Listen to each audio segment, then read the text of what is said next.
Welcome to session 15 of using Office 365 groups for CIS 3900 project collaboration. This is the last in the sessions.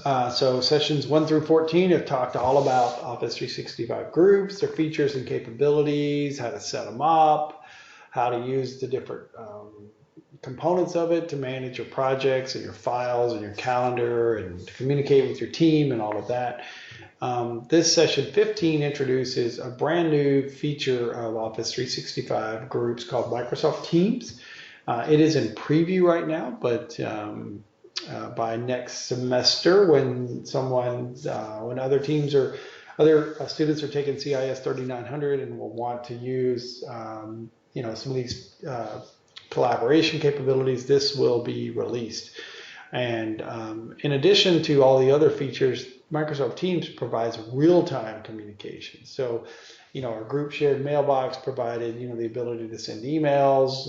We had our files, we had our projects. But, the piece that was missing, and is actually included in something called Skype for Business, but Skype for Business, NSU doesn't have that, and it's an add-on feature. So Teams is going to be just sort of built in, just like the rest of the features that we talked about, and it will enable this real-time collaboration among a project team. So we're going to introduce that in this session. So again, the goal of the session is that students will learn more about Microsoft Teams for real-time project collaboration. So this website provides information on the Teams, which is essentially a chat application for project teams. So there is a video here that you can watch that will provide, it will demonstrate the use of Microsoft Teams for a project team. And the rest of the website sort of goes through what's going on here, right? So when you first log on, you'll see kind of your teams, right? So here's a team called Northwind Traders. So the team here would be something like CIS 3900 Group Fall 2016 Group 4. And there's different channels. So the channel represents a threaded real-time chat conversation. And you can see that you can put in that, graphics and pictures and that sort of thing. You can also files and notes and planner.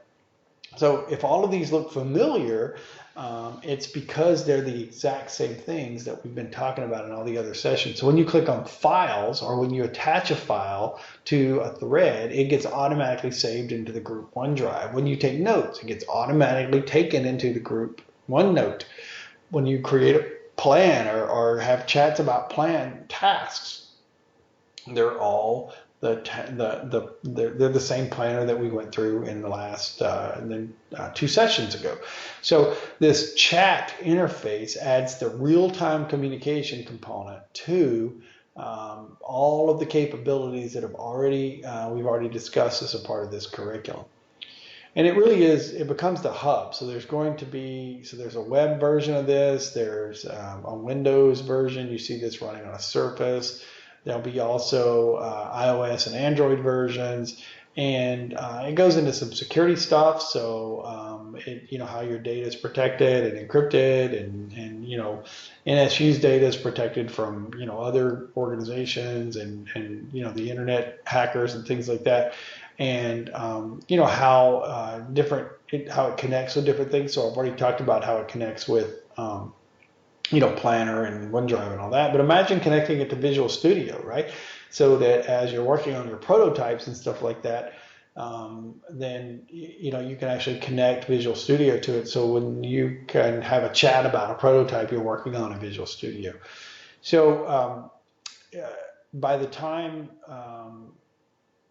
students in the spring of 2016 and beyond are taking this class, Teams should be enabled by default in the NSU tenant.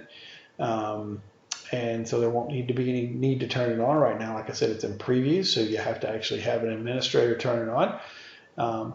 But this is Microsoft Teams, so I would encourage, as you think about how to collaborate with your project team on your final project, and you want to do that in a very real-time chat kind of way, but integrate that with your files and your emails and your plans and all that kind of stuff. Microsoft Teams is going to be the way to go. So this is the last session. Good luck on your final project, both in CIS 3900 and other, and team-based projects and other classes as well, where you may want to use some of the same features. So, on behalf of myself and my team, since I've used a lot of the work that we did as a part of our final project in the demos, thank you very much, and again, one final good luck on your project.